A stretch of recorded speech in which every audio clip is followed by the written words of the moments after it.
What if the biggest risk women over 60 face in being alone, but moving in with the wrong person too quickly? What if the belief that companionship automatically equals safety, health, and happiness after 65 is quietly setting millions of women up for regret? And what if the signs that predict whether cohabitation will improve your life or quietly drain it are already visible, but rarely talked about? Here's the mystery. Across the United States, more women over 60 are choosing to date, partner, and even cohabitate later in life. Census data shows that cohabitation among adults over 60 has more than doubled in the past 2 decades.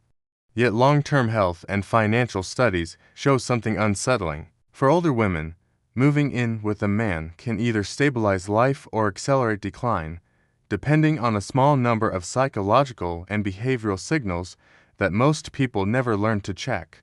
And none of this starts at 60. The origins of the issue go back to early adulthood.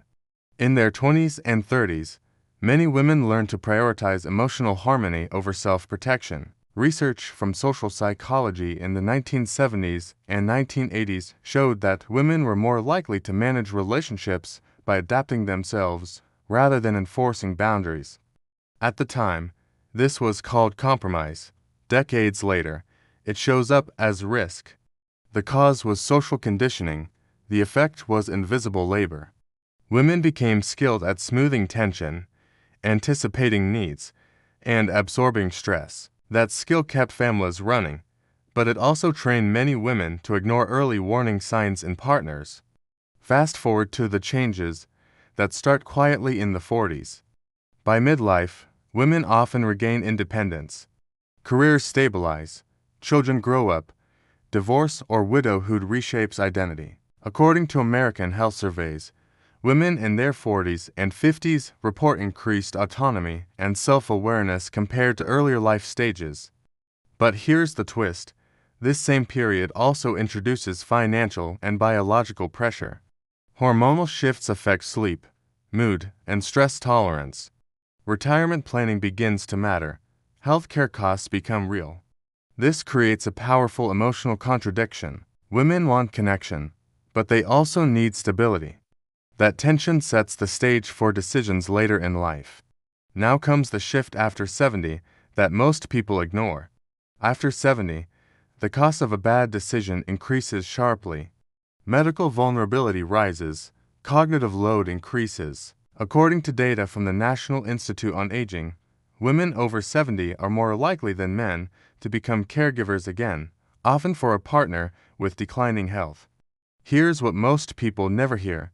Cohabitation in later life often shifts unpaid caregiving, household labor, and emotional management onto women, even when finances are shared. Studies show that older men benefit physically from partnership, while women's health outcomes are mixed or neutral unless specific conditions are met. This is where the 5 signs begin to matter, but we're not naming them yet. Instead, let's move to the breaking point where the problem becomes visible. For many women, this happens within the first year of living together. Sleep worsens, stress increases, personal routines disappear.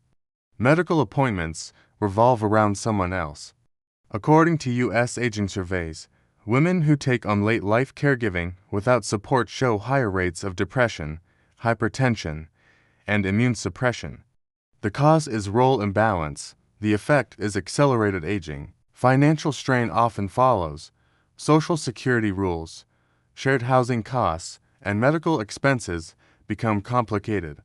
Women who cohabitate without legal protection face higher risk of asset loss than married or fully independent peers.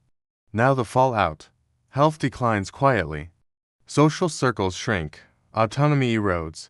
Women report feeling responsible for maintaining peace, even at the cost of their own needs. This is not about love.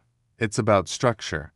And now we get to the failed fixes. One failed fix is assuming love will naturally balance effort.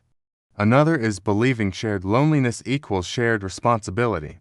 A third is ignoring discomfort to avoid starting over. None of these fix the underlying issue. So what actually predicts whether moving in will improve or damage a woman's life after 60? Here are the signs. revealed only now because they only make sense in context.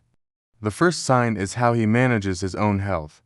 Men who take responsibility for medical care, medications, and lifestyle before cohabitation are less likely to shift caregiving onto a partner later. The second sign is how he handles daily inconvenience. Watch how he reacts when plans change, discomfort arises, or routines are disrupted. Emotional regulation predicts relationship stability more than affection. The third sign is financial transparency without defensiveness.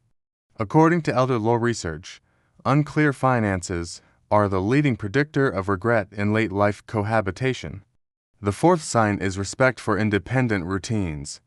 If he supports your habits, friendships, and alone time before moving in, he's less likely to erode them after. The fifth sign is how he responds to boundaries without punishment. This is the most important one. Men who respect limits do not withdraw affection, sulk, or apply pressure. If even one of these is missing, the risk increases. Now let's link this back to today. If you're over 60, your nervous system is less flexible than it was at 30. Chronic stress has a higher physical cost. According to American health data, stress-related illness rises sharply in women after 65. This means decisions about living arrangements are health decisions. Here are 3 direct actions you can apply starting today. First, delay cohabitation until you've seen how he handles illness, inconvenience, and boundaries over time.